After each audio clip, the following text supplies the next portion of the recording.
Je me tourne maintenant vers notre invité en plateau, Aristide Gomes, qui est un ancien Premier ministre du pays.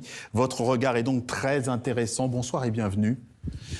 Vous êtes aussi membre du PAIGC, le Parti africain pour l'indépendance de la Guinée et du Cap-Vert, le parti d'opposition écarté de la course à la présidentielle.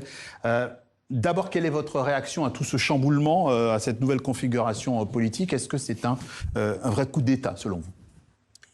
Si vous voulez, le film qui se déroule devant nous, sous les yeux, a été écrit d'avance. C'est une chronique connue d'avance. C'est une chronique que nous tous, on avait déjà connue. On savait déjà que ça allait se passer comme ça.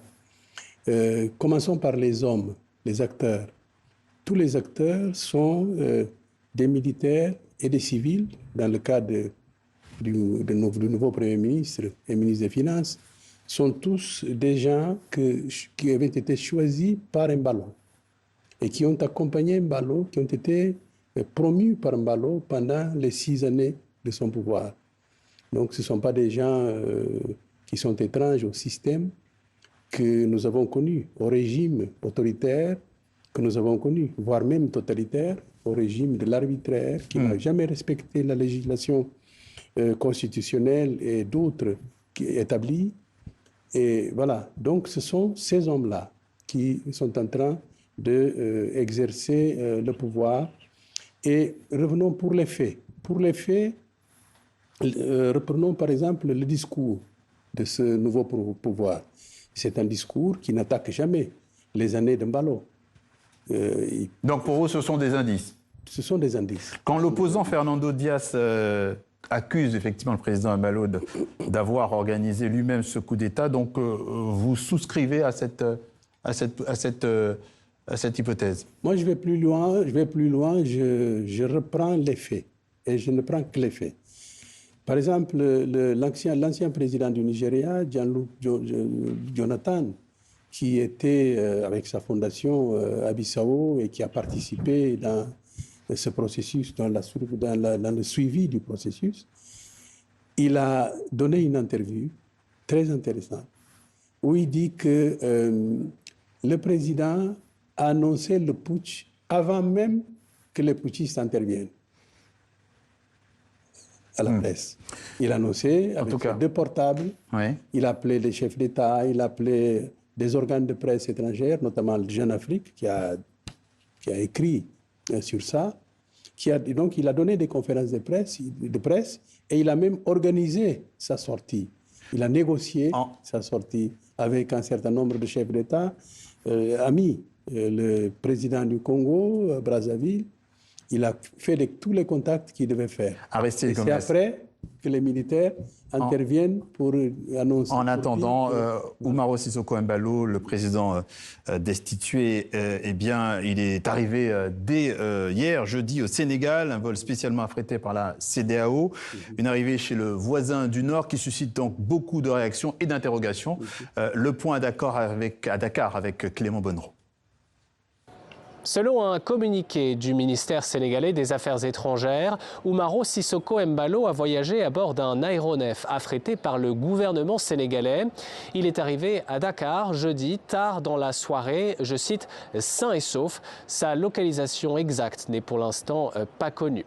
Alors il faut préciser que cette exfiltration n'est pas qu'une initiative sénégalaise, elle est le fruit des efforts diplomatiques de la CEDEAO, les États de la région qui se sont réunis en sommet extraordinaire jeudi et qui ont annoncé la mise en place d'un comité de médiation qui doit se rendre prochainement à Bissau. Alors les réactions ici à Dakar sont mitigées. Certains louent le leadership du président Bassirou Diomaye Faye. D'autres s'interrogent sur la pertinence d'une telle opération, d'autant que des zones d'ombre subsistent autour de ce coup d'État. Le Premier ministre Ousmane Sonko s'est montré, lui, très critique. Il s'exprimait ce vendredi devant les députés.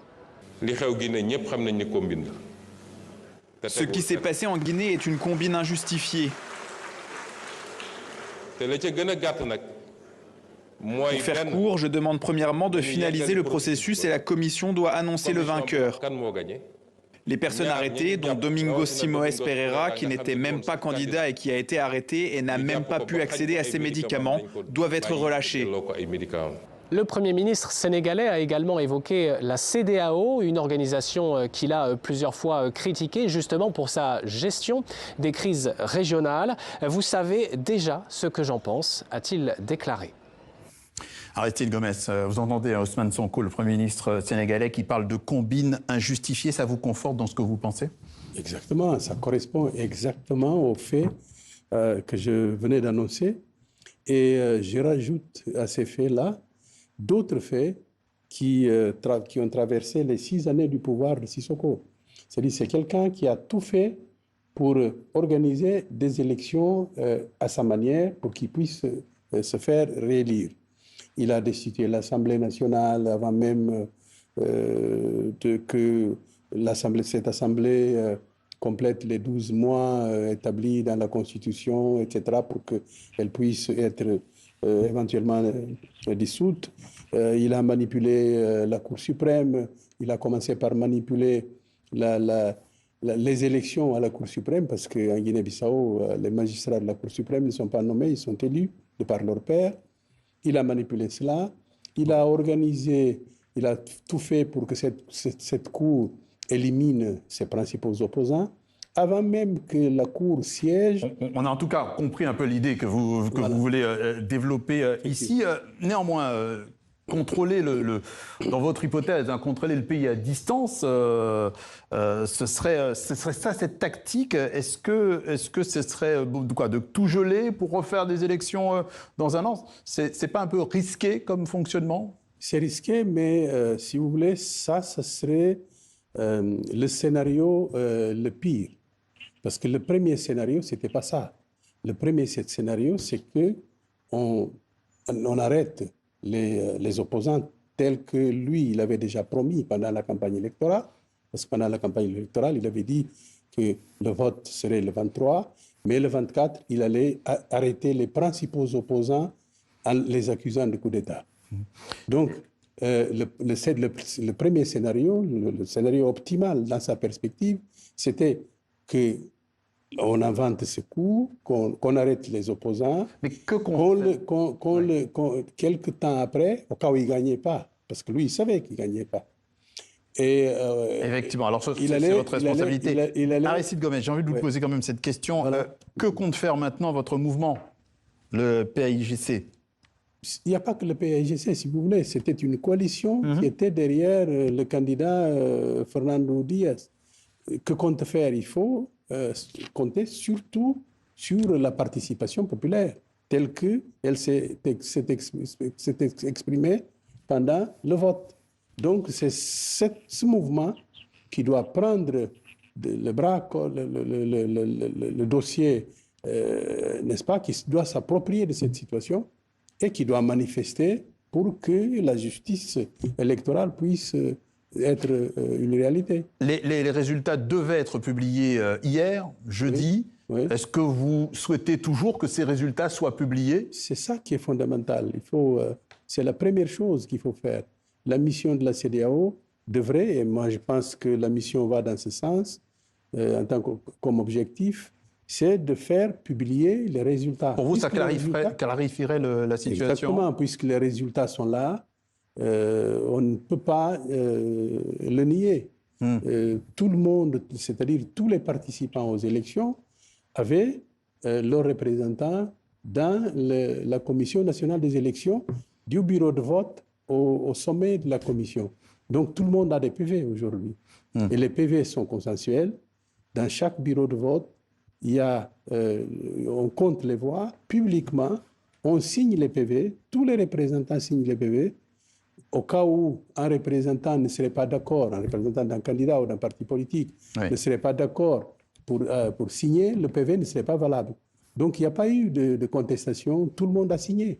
Donc Mbalo, avant de déclencher ce faux putsch, ce vrai faux putsch, il avait déjà tous les PV avec lui et il savait qu'il n'avait gagné que dans 2 régions mais il a perdu dans cette région. On suivra tout cela, évidemment. L'ancien Premier ministre de Guinée-Bissau, Aristide Gomes, était donc notre invité. C'est donc la position de l'opposition. Nous attendons évidemment, TV5 Monde évidemment se met à disposition pour avoir la position du nouveau pouvoir en place.